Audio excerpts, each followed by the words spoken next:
আজ আমি দশম শ্রেণীর বাংলা কবিতা অসখী একজন নিয়ে আলোচনা করব।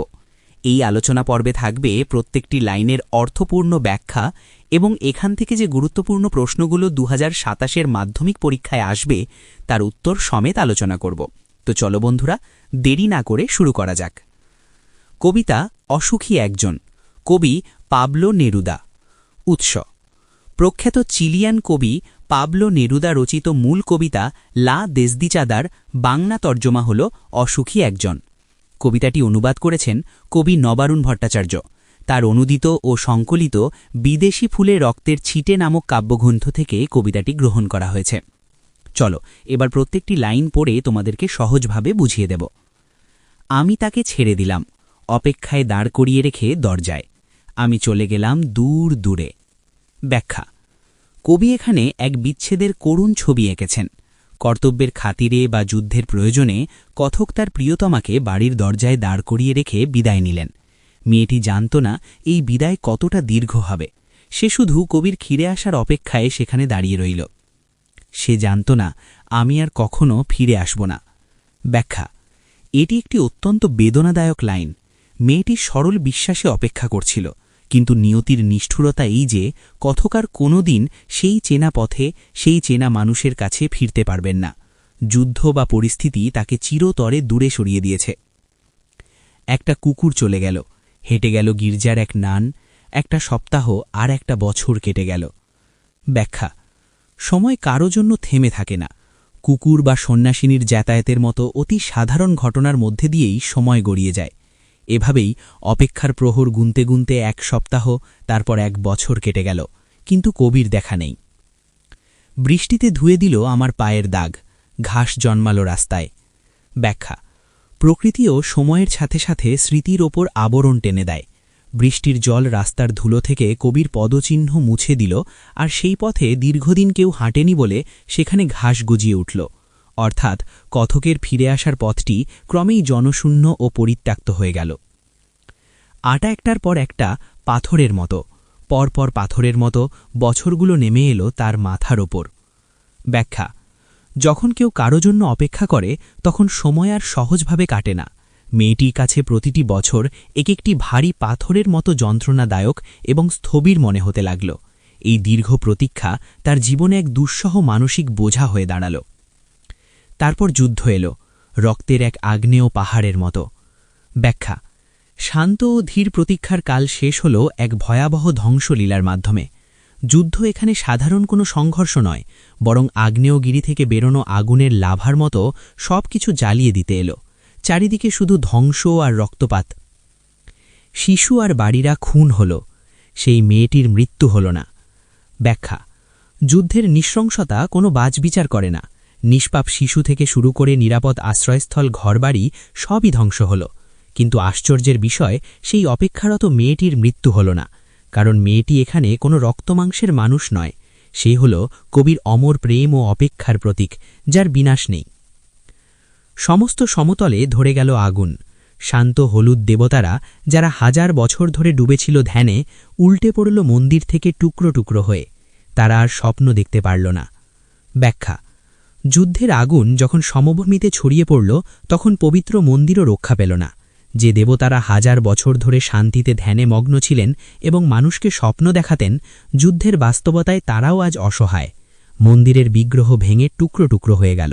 অর্থাৎ মানুষের চিরন্তন বিশ্বাস ও ধর্মীয় পবিত্রতা যুদ্ধের কাছে পরাজিত হল।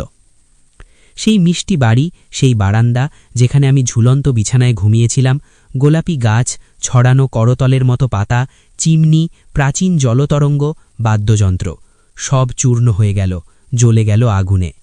ব্যাখ্যা: কবির নিজের স্মৃতিবিজড়িত শান্তির নিটটুকুও রেহাই পেল না। তার প্রিয় বারান্দা, আরামদায়ক বিছানা, শখের বাগান এবং সুন্দর জলতরঙ্গ বাদ্যযন্ত্র সবই যুদ্ধের আগুনে পুড়ে ছাই হয়ে গেল।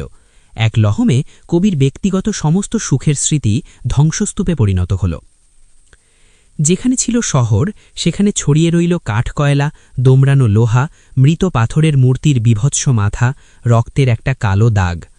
ব্যাখ্যা: যুদ্ধের পর একসময়ের প্রাণচঞ্চল শহরটি এখন এক শ্মশান। সেখানে পড়ে আছে শুধু পোড়া কাঠের অবশেষ, অর্থাৎ কাঠকয়লা, বিকৃত হয়ে যাওয়া লোহা আর ভেঙে যাওয়া মূর্তির কদর্শ মস্তক। শুকিয়ে যাওয়া রক্তের কালচে দাগ প্রমাণ দিচ্ছে সেখানে কতটা নৃশংস হত্যাকাণ্ড ঘটে গেছে। আর সেই মেয়েটি আমার অপেক্ষায়। ব্যাখ্যা: কবিতার এই শেষ লাইনটি সবথেকে শক্তিশালী।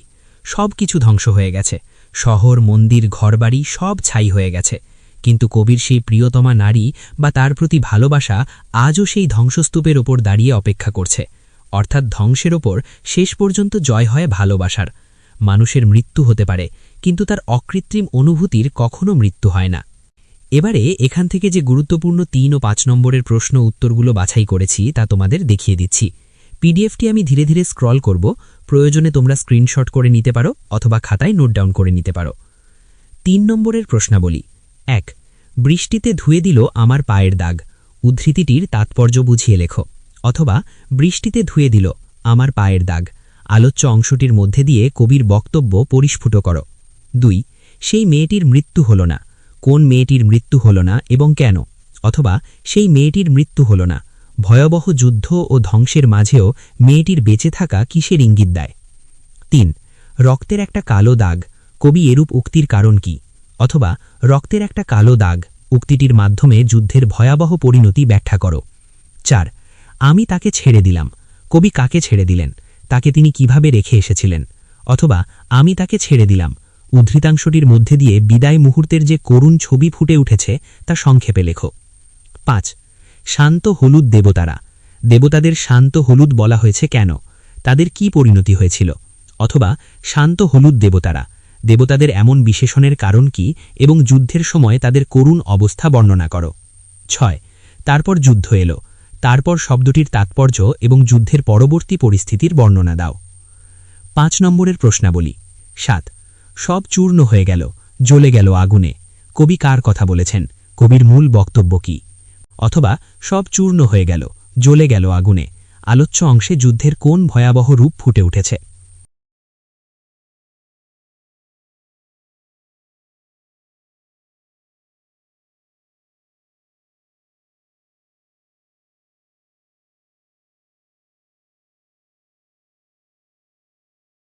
আট. আর সেই মেয়েটি আমার অপেক্ষায়। অপেক্ষমানেই নারীর মধ্যে দিয়ে কবি মানবীয় ভালোবাসার যে অনির্বাণ রূপটিকে ফুটিয়ে তুলেছেন তা আলোচনা করো।